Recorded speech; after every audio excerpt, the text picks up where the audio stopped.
gentlemen, it's me, T-Bone from the LUNSB Show with T-Bone and Chickbird. Thank you for all the likes. Oh my goodness, look at all those little like buttons. You're awesome. Thank you. On the Supplemental, every Sunday morning at 10:30, we do three things. We tell you about your national days of the week. We tell you about a comedy, a community, or a charity event, and we finish it up with This Week in History, trivia style. It's a fun way to start your Sunday. And we have been doing it every Sunday for a while now. And I don't know about you. I look forward to it. I wake up inspired to try and make you laugh. If just for a little. If I could just make you laugh just a wee bit, it makes me happy. So let's get things started with your national days of the week. Yeah, 4 things, 5 things, whatever, man.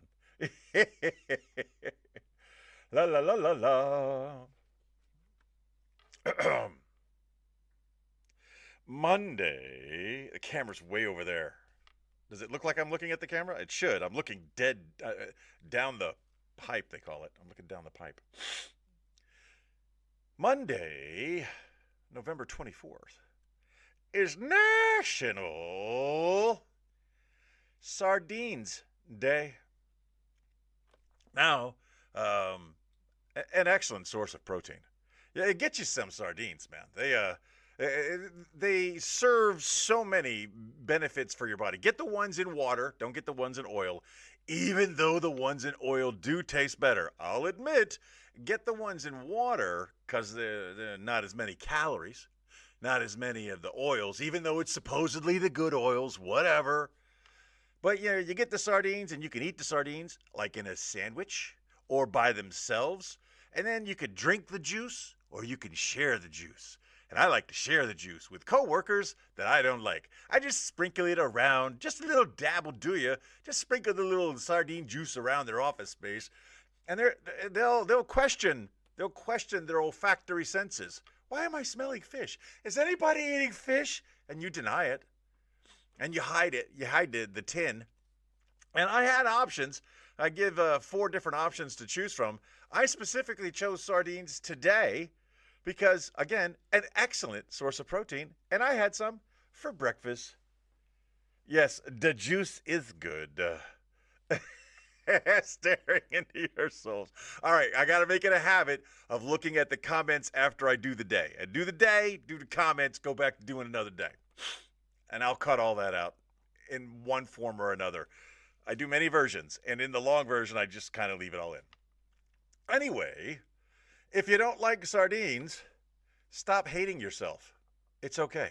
And they're a great practical joke. They're tasty, delicious, high source of protein, low source of bad fats, and they're good for practical joking. Get yourself some sardines on Monday, November 24th. National Sardines Day. Moving on to the comments. Now, this is where I go and I look at the comments. Yes, the juice. We get the juice. Yes. Okay. All right. Not everything's got to be dirty, man. Not everything has to be dirty. There we go. I got to switch screens there. All right. And we got Mother joining us on TikTok because he hates me. Because doing it on Facebook makes my life so much easier. I have to do all of the things to put it on TikTok literally just for him. Because I love him. Moving on. Oof. Is that what I think it is? Let's do a quick Google search because I don't know. Oh, it is. It is. I didn't know it was spelled that way. Eat with a Friend Day. Oh, okay. All right. Tuesday, November 25th, is National Blase Day. I never seen the word blase spelled out before. I assumed there would be a Z in there somewhere. It has the perfect, it looks like the perfect Z word. But when I read it, and I didn't think it was blazy, and I quickly Google searched it, I found out it actually is blase. A blase, to my recollection, must be used repetitively. You cannot, you can't say just something is blasé. It doesn't really do the job. You got to say it's blasé blasé. I don't know why. There are quirks in human communication. In Italian, I do not believe I have ever heard a single Italian ever say the word yes one time. I don't think it exists. I don't think it's a possibility. I think if you look in an Italian dictionary, when it says yes equals the answer, CCC. I also believe that same anomaly exists in Spanish. What does que significa? No, that's Italian. What does yes mean in Spanish? CCC. And blase blase. Not to be distracted. Blase blase is that feeling of unimpressedment. I feel that so blase blase. I don't know why Thurgood Marshall, not Thurgood Marshall, that's hilarious. Mr. Howell. Thurgood Howell the Third. I feel like that is the voice for using the word blase. Find a way to be unimpressed with the things around you. On Tuesday, November 25th, National Blase Day.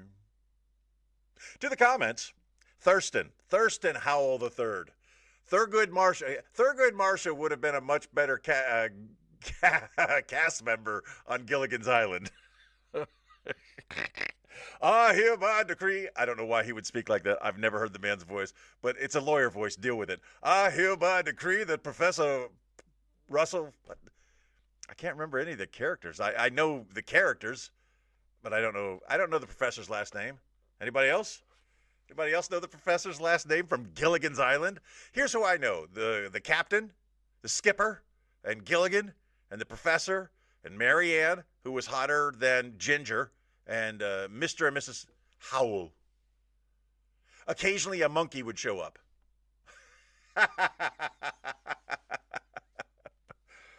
I am not going to sing the song, I'm Not Your Monkey.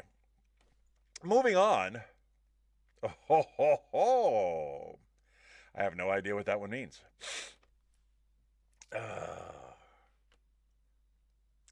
Because my partner is a chef, this may be a good question that leads into this week's question of the week. We'll see.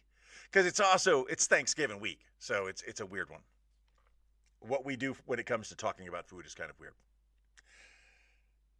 Wednesday, November 26th, is National Cake Day. Immediately, in that voice, as soon as I said Cake Day, I thought of the other version of cake, which I also like cake. I think no matter what the definition is that you put in front of me, I'm going to enjoy cake. But for the purposes of this conversation, we're going to say the cake we're talking about is spongy, edible, tasty and delicious cake. Not those stupid cupcakes, which Chick Brew will tell you are nothing but hand portable cakes, which is brilliant and funny. But they got the stupid tops, and I can never eat around the top correctly. I have a huge nose, okay? When I go to eat a cupcake, I get all the stuff in my nose. Take that as you will. When I'm eating cake, I get it all in my nose.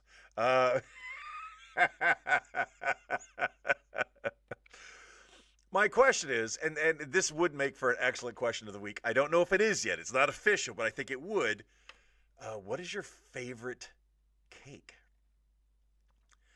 And man, there are some good cakes out there. I think we've done this in the past with pie. We've done some things. And I do not feel bad about. I don't think there's a cake out there that I've had that I didn't like. I challenge you to come up with a cake recipe that I wouldn't like, because I'm pretty good. Mother going, no, I'm going to stick with the topic and then go to comments. So, how about putting a twist on National Cake Day and trying to come up with the most revolting cake you can think of? For me, ingredient number one, sardines. I believe sardines are tasty and delicious and a high source of protein, and they're good for you, and they make for great tricks around the office. But as a cake ingredient, I'm not sure. I think maybe not. I think the next cake I'm going to make is going to have sardines in it. What cake are you going to make on Wednesday, November 26th? National Cake Day. To the comments. All right. Both things you describe, edible and soft. They are not edible. Edible, consumable, and you spelled it wrong. I feel like this has been done before. Maybe it has. I don't know. Don't keep track. I'm pretty much fly by night. Rice cake. I like rice cakes. Screw you, Roger. That's funny. I want to say the Stanleys liked a German chocolate. Yeah, that sounds. Yeah, we did. We did do it before. Jess's red velvet. Yeah, we did it before. So it won't be. It won't be it. And Mother is a fan of German chocolate. I did like my take this time around to come up with a disgusting cake. What ingredients could you make out of a cake that are disgusting? But the Taney family disagrees. Speaking of which, is the rest of the Taney family with us today? Because they make great comments. Moving on. Oh, ooh, can't be that. You're an okay guy. Black jelly beans. Oh yeah, that could no. I think if you used the flavor of black jelly beans, I think you could come out with a very nice cake, like a little sambuca, little anisette. Chocolate lava cake with vanilla ice cream is an awesome cake. Moving on to Thursday, November 27th. Thanksgiving Day, y'all. American Thanksgiving is one of the floaters. It's always going to be on the last Thursday of November, no matter what the day is. So throughout the course of your Facebook memories, you're going to be seeing Thanksgiving popping up on Mondays this year, and then Fridays and Sundays. And it's crazy. It's crazy that we do it on a Thursday.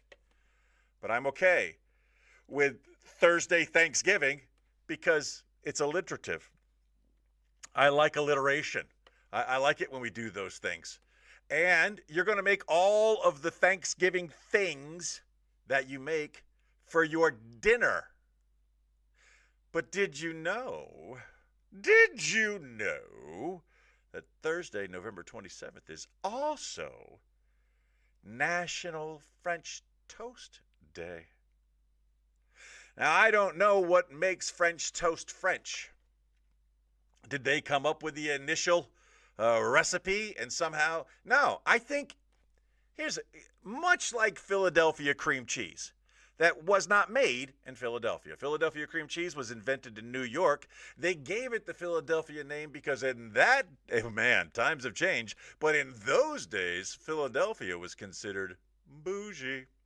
And when we named all these things French, maybe the French had a good reputation. Other than the current reputation. Maybe they had a cool reputation. French fries. Those are awesome. Were they really made in France? Were they made in France? French toast. I feel like French toast would have been invented in America. I feel that's a very American thing to do. I got some toast. Oops, it slipped into the eggs. What am I going to do? Turn it over. Add some syrup to it. That That feels way more American. I believe that if the French actually invented French toast, it would have been on a croissant. French toast a croissant.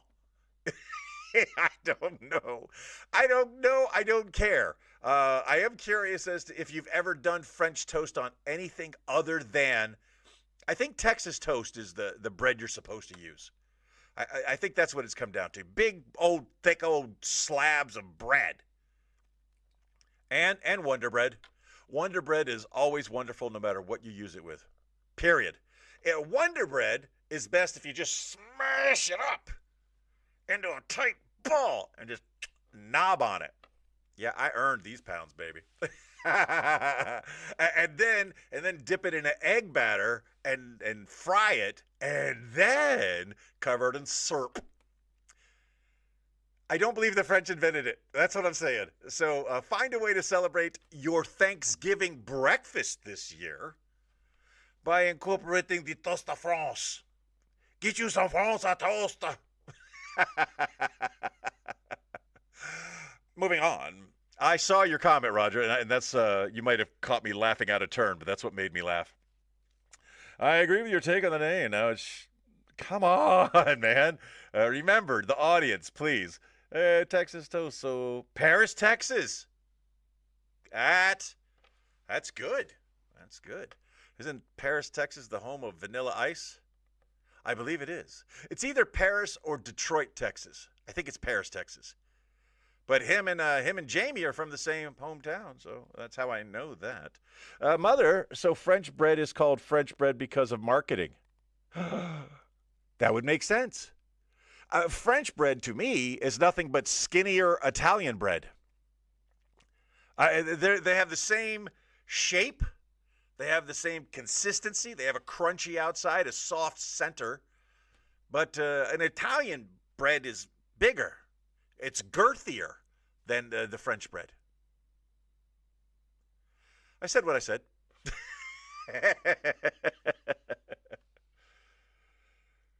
Ooh, oh yes, let's do that. Let's just do that. I think that's funnier. I'm going to do that instead. I'm going to take a sip and then I'm going to do that.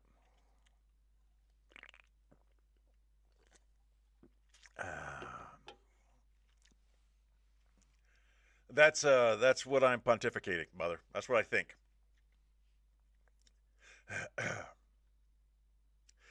Friday.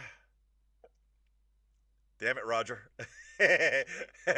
You make me want to use that comment. I'm not going to do it. Let's start again.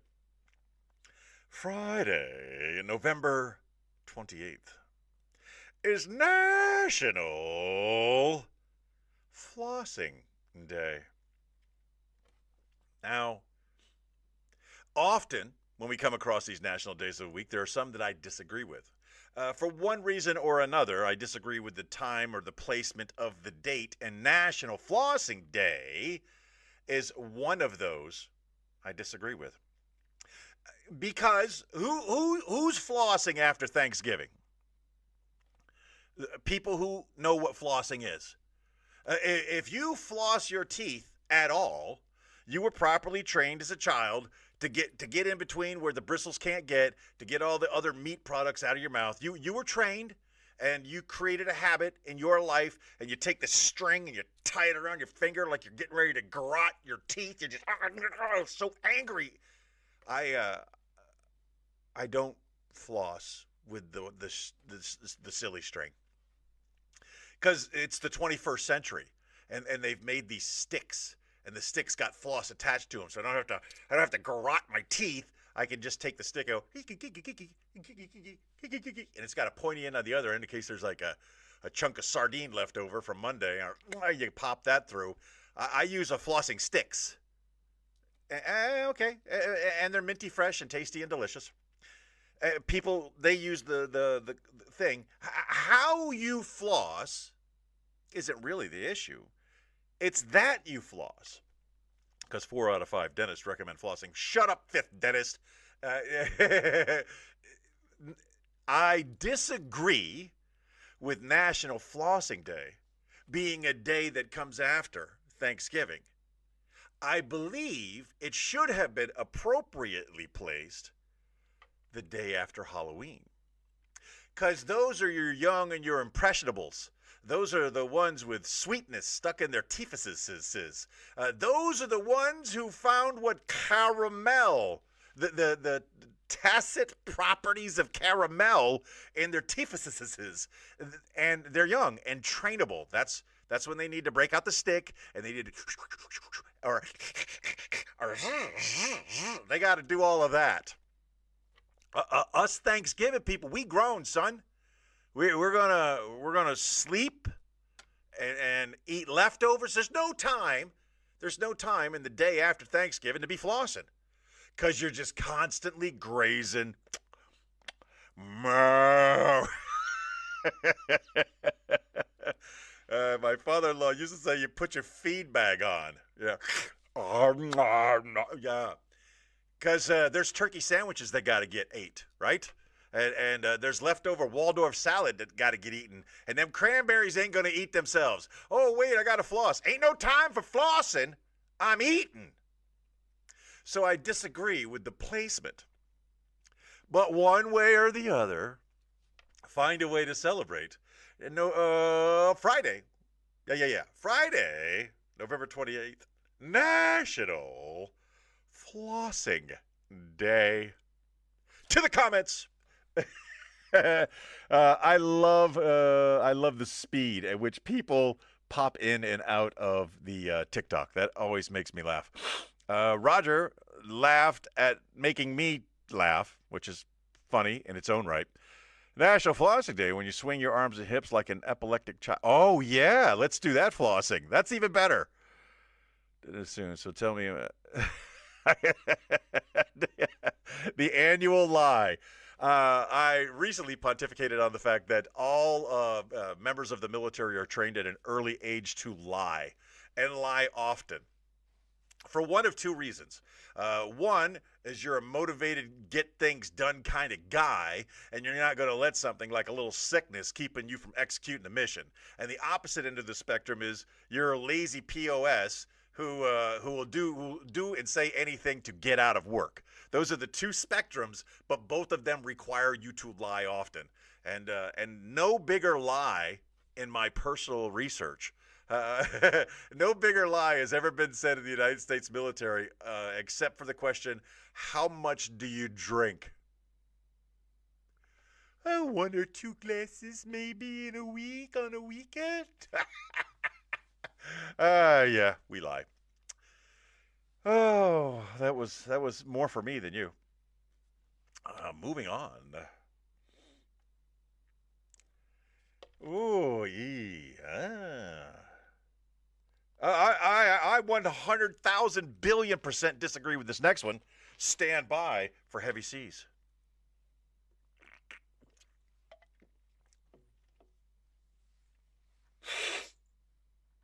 Saturday, November 29th, is National Throw Out Your Leftovers Day. Now, I do not know who the president of the National Days of the Week Society is.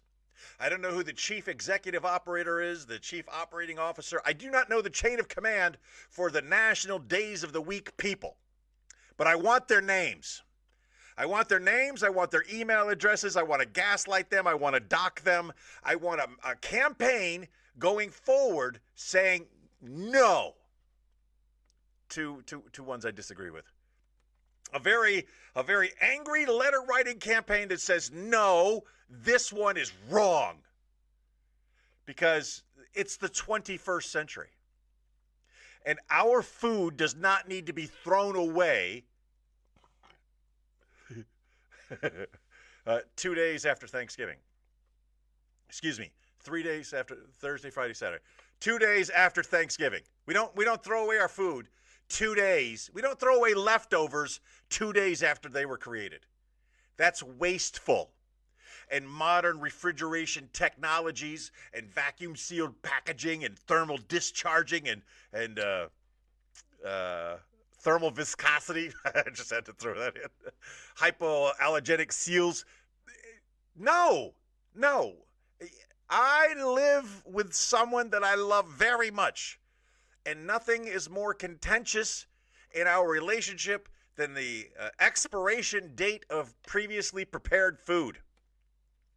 It's not 48 hours. If it was 48 hours, I don't need a refrigerator. I would just go and buy sustenance on a daily basis. There's no need for refrigeration for anything if you're throwing it away in 2 days. Eat faster. Or realize that we've made great advances in modern technology.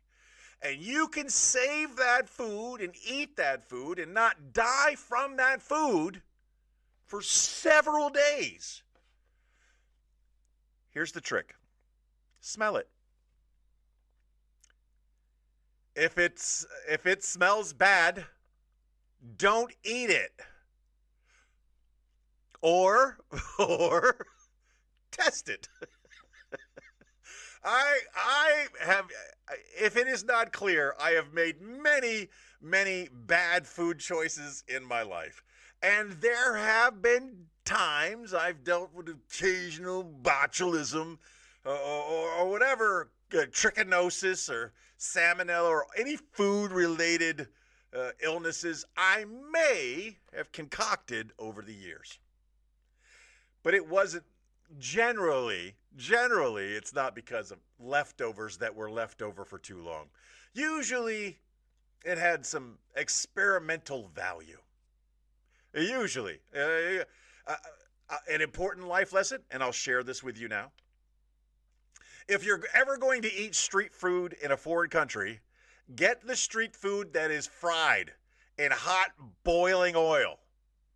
Because there's a high probability that whatever was going to kill you on the mystery meat on a stick has probably been killed. Because boiling oil is a good way of killing bacteria. Just a life hack. Just something you should know. So again, get me the names, get me the addresses, get me the email addresses, the home phone numbers, the satellite imagery of the people in charge of the national days of the week. Let's protest this one. It should be changed. It should not be 48 hours after Thanksgiving, National Throw Out Your Leftovers Day. Ugh. To the comments. Looks like yeah, what if it is sardines? It smells bad, don't eat it, but don't expect to get anything back. You saw where I was going with that. In my brain, I never said what I was laughing about up here. I didn't share it out there.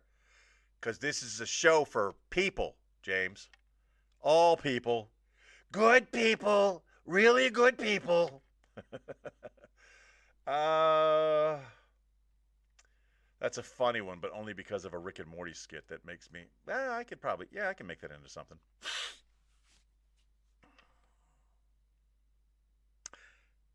Sunday, November 30th, is National Personal Space Day.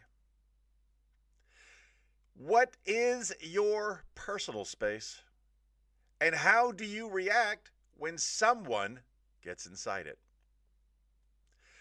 Are you an angry personal space violator, offender person? If I step into you, do you step into me, or do you step back from me? Do you advance, or do you retreat? How do you handle it when someone enters your personal space? Our personal space as Americans, they did the studies. They said personal space for Americans is about 3 feet. That's what we needed. Now that space has been expanded a little bit because, we went 6 feet because of COVID. And then we pulled back from 6 feet. So we're probably, good guesstimation, a swag, if you will. We're probably at 4 now. 4 is like a comfortable distance. If you're a little closer than 4, I can still handle it. But when you get within inside 36 inches, now we got an issue. Now you're in my personal space. But for all my friends who've lived overseas, you'll learn those rules don't apply. That personal space in different countries is measured in millimeters and centimeters. It's on the metric system. So where we need 36 inches to be comfortable, you get to Italy and they convert it to metrics and it equals 2 inches.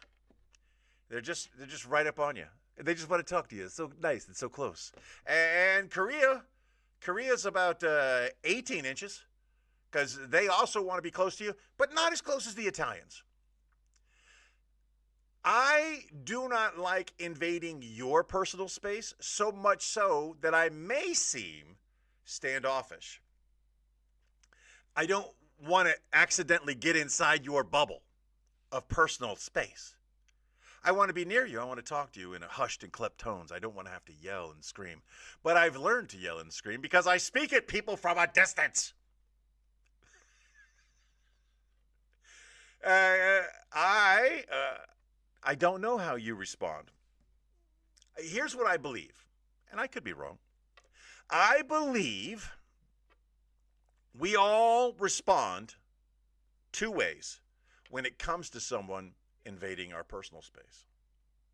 The number one way, and not one or the other, these are two things we all do simultaneously. One is we do nothing. Our body is uncomfortable with someone being that close to us because that is our personal space. So we do nothing because that would be rude. But simultaneously, the other side of our brain is, I wish a mother trucker would. There's a part of our brain that wants to let them know they have invaded our personal space, to shove back, to punch them, to aggressively assert our dominance over this person. Get out of my personal space. But simultaneously, we don't want to be rude. So we do nothing, but we think bad thoughts. And that's America. That's just, I guess, just being human. The only ones that I react to, honestly, I am that person. I think bad thoughts, but I do nothing. Until I realize you're one of those people who's doing it on purpose. You're intentionally trying to make me back down. It's usually a work adversarial relationship, and you're saying something and the person closes in on you and they say something and you say something and they close in on you to say something because they're expecting you to back down. No. That's not how this is going to happen. See? Because now I'm thinking bad thoughts, but I'm also not going to not do something. Not going to not do something. And that is the explanation of a double negative. Two negatives make a positive, and I'm not going to do something means I'm going to do something, just so you know. Look at you, learning things. How about that? It's the last day of the month. It's Sunday, November 30th. National Personal Space Day. To the comments. Joined. Left. Joined. Left. La. I am amazed on TikTok how many women find me attractive. I get so many messages on TikTok from attractive women who say things like, hey, I click on none of you. None of you. All right. Sardines, Personal Space Day. Smell it. Okay. Throw it. I like it. I'll like it later. I'll laugh at it later.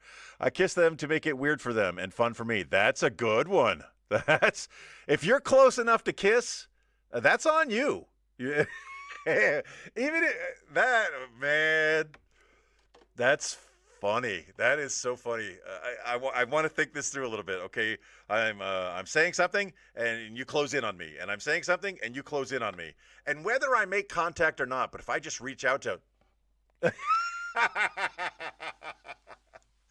it is a non-violent means of resistance. I am going to try that next time. And when they're like, what are you doing, man? I was like, oh, did I misread that? I thought there was something here. Oh, that was good.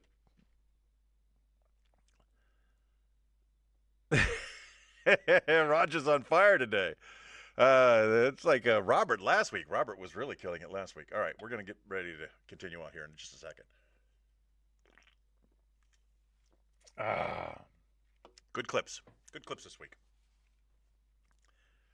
La la la la la la. All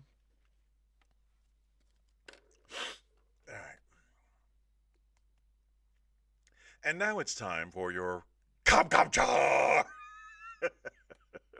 Dun dun dun dun. Your Char, your community comedy or charity event. I'm gonna blur lines here this week, and I'm gonna tell you about a comedy person in my life who should be in your life as well, and a charity that isn't really a charity. Follow along with me. I'm asking for your help. A friend of mine, and I want her to be a friend of yours, the Guinness Book of World Record holder for the world's shortest comedian, Tanya Lee Davis, has recently found herself in a bit of a stretch. She was involved in an accident and that had canceling some shows, and she could just use a little help right now. And I want to help her, and I have. I already have. I've helped her as much as I can, and if you got $5 or $10, I'm not asking for much. I'm not trying to raise enough money to make her retire. I want her working. I want to see her make people laugh. I'm not trying to raise money to make her retire. Just trying to raise a little bit of money to help her out for the shows that she canceled. And if you could, find it in your heart to send her a couple of bucks. Again, no minimum amount is too minimum. She has correctly chosen not to go through the you fund me route, or you go fund, or go fund you, or whatever those sites are that coordinate donations from a group of people and then steal a large percentage of the money. She's not doing that, but she has made it available for people to know that if you wanted to send her some money, there are some ways of doing that, and I'll share that with you in just a second, and I'll be sure to put it in the comments. But Tanya Lee Davis, look her up. She's got plenty of clips online. She's a hilarious, funny, just amazing woman. And she's been in the game for a really long time. And she had an accident, and she needs a little help. So I'm going to help her, and I'm asking if you got a couple of bucks. Again, no minimum is too minimum. She's got like 4 million followers out there, and if all of them gave $1, she'd probably retire. I don't want her to retire, so don't give her $1. No, I'm not. I'm kidding. Just think about going to a lunch or something, a couple of cups of coffee, whatever. Here's how you could do it. Again, her name, Tanya, not Tanya, Tanya Lee, one word, Davis. And look her up on Facebook, subscribe, support, share, follow along, do the things. But if you want to send her money, there's 3 ways. You got your good old-fashioned PayPal, and you can find her under TLD, Tanya Lee Davis, TLD Comedian. And when you do that, little picture will pop up, and it's like, is this the person you're talking about? And you're like, yep, that's the person I'm talking about, because you'll see Tanya Lee Davis, a full body picture inside a little bitty circle, because she's little. So, yeah, TLD, Tanya Lee Davis, TLD Comedian, one word, at PayPal, and send her a couple bucks if you can. I'd appreciate it. If PayPal is not your thing, she also has Venmo, and that is Tanya Lee, one word, TANYALEE -Davis at Venmo.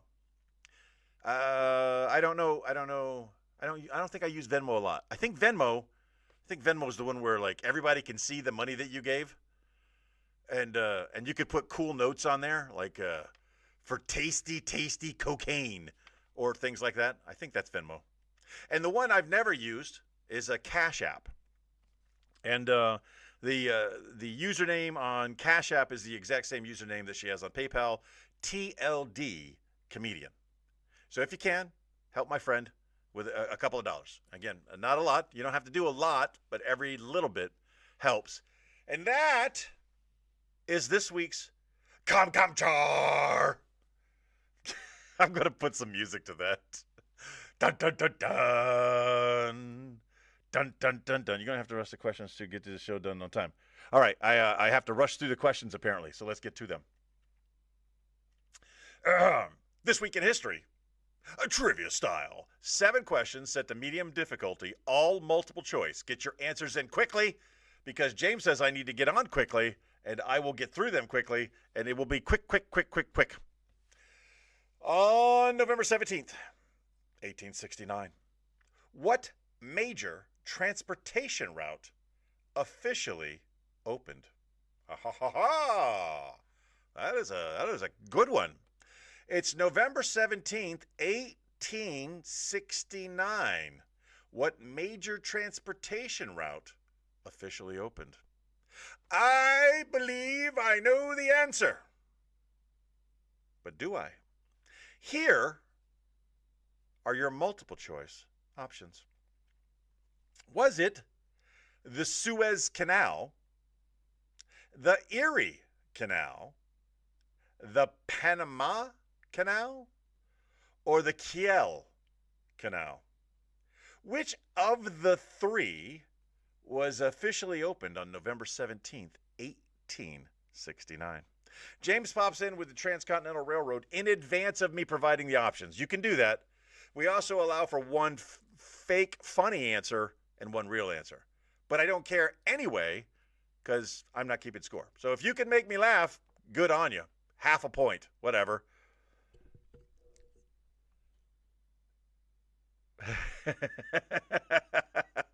I see your comment, Darrell. That makes me laugh. James is going to go with the Erie Canal. And that's a good option. Here's what I know. We signed a lease for like 100 years. Darrell's going to go with Suez. We signed a lease for like 100 years that expired in 1999. But did we sign the lease 30 years prior? Or did it take us there? Roger's going to go with Suez. I think Suez is a real good answer and a real good possibility. But I feel like, because it ends in 69, it's Panama. So I got Erie, Suez, and I'm going to go with Panama. Somebody's going to be right, and someone's going to be wrong. Question number 2. On November 18th, 1883, U.S. and Canadian railroads adopted what major innovation? I believe I know the answer without looking at the multiple choice options. The United States and Canadian railroads adopted what major innovation? Do you know without the multiple choice? Roger thinks Panama is too obvious. Jessica is agreeing with me on Panama. Thank you. If we're right, we'll sing it together. On November 18th, 1883, U.S. and Canadian railroads adopted what major innovation? Was it standard gauge rails, time zones, cross-border rail passports, or overnight sleeper cars? Those are your options for November 18th, 1883, United States and Canada railroads adopted what major innovation? I'm just going to talk you through mine while you think about yours. The standard gauge rails, it's not that. It's not that. And why is that? Because in the streets of Pompeii, those widths are the same width as the modern railroad. Because it just carried on. The length of a cart became the length of a railroad track. And we've stuck with that forever. I want to say timelines. Same from last week. Man, if you ain't got nothing nice to say nothing at all. If you want to do show prep and send it to me, you do the show prep and send it to me. Otherwise, keep your critiques to yourself. Roger's going with sleeping cars. James is going to go with time zones. I am also going to go with time zones. And I will let the rest of you chime in while I move on. November 19th, 1863, Abraham, yeah, you're right. You're right. Then, you know what? Then no one should be getting these wrong. It should be easier to get them right if they're the same questions week after week. November 19th, 1863, Abraham Lincoln delivered what famous speech? The Emancipation Address, the Farewell to Springfield, the Gettysburg Address, or the Second Inaugural? Which one was it? Jessica's going to go with time. UNC is crashing out. I don't even know what that means. Yep. Get it right or don't get it right. I don't care. I don't care. I don't know why you're rushing me, but now that I'm being rushed, I care less and less about your commentary. If it ain't funny, I don't care. On November 20th, 1947, what major royal event took place in London? November 20th, 1947. There's two addresses, Roger. Can you be more specific? Gettysburg address. UNC is abbreviation for UNC. It's what the kids say. It's what the kids say. November 20th, 1947. What major, Gettysburg. We all agree it's Gettysburg. What major royal event took place in London? Queen Elizabeth II's coronation, Prince Charles's birth, the wedding of Elizabeth and Philip, or Princess Margaret's abdication? We may have seen this before, but just worded differently. Okay, Getty's, gotcha. Queen Elizabeth II's coronation, 1947. 97 would be 50 years. Yeah, I'm going with that. Because she was, wow, man, she was queen for a very long time. That seems almost like too long. I think it, hold on, let's see. Elizabeth married Philip in 1947. All right. Queen Elizabeth, her coronation or her marriage? Which is it? You're killing me with these partial answers. 1947 to 1997 is 50 years. And she lived for another 20 years beyond that. I believe her reign was 70 years. Yeah, I'm going to go with the coronation. But they could have been married for 70 years too. I'm going to go with the coronation. Queen Elizabeth's coronation. Darrell's going to go with they got married. James is going to go with the coronation. And Jessica is going to say exactly what we would expect our one female member to say. They got married. They're so loving and caring. Jessica has been a queen for a long time. Very funny. Those are the comments I want to see, not your critiques.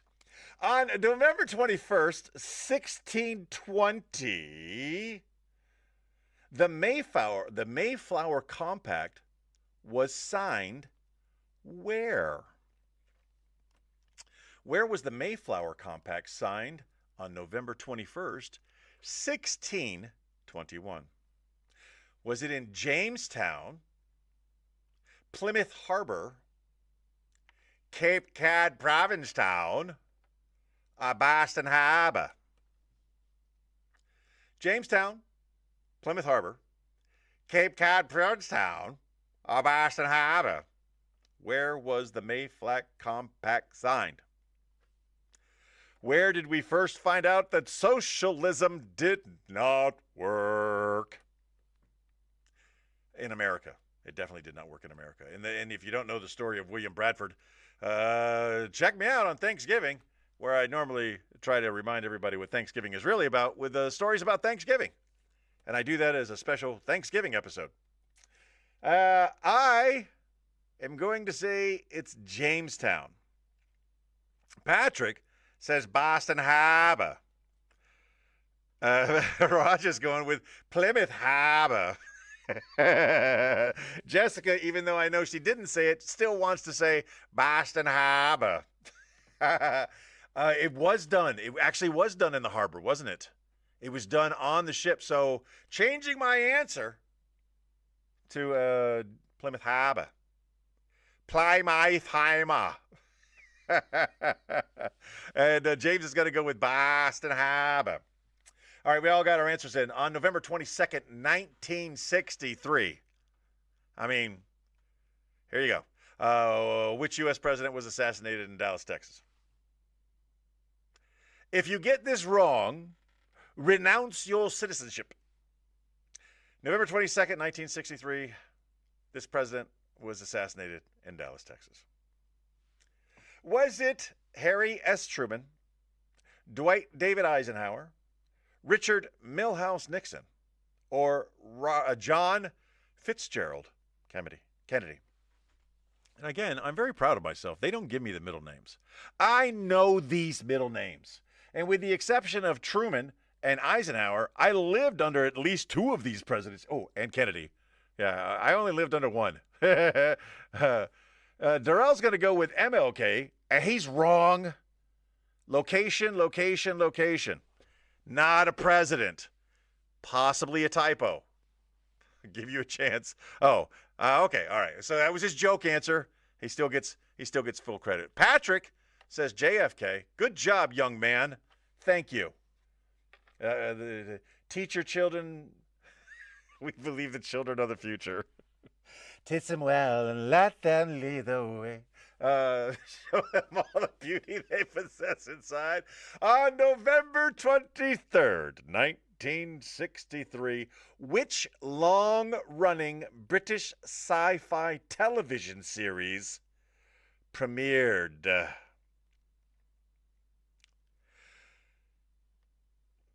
November 23rd, 1963, which long-running British sci-fi television series premiered? Funny.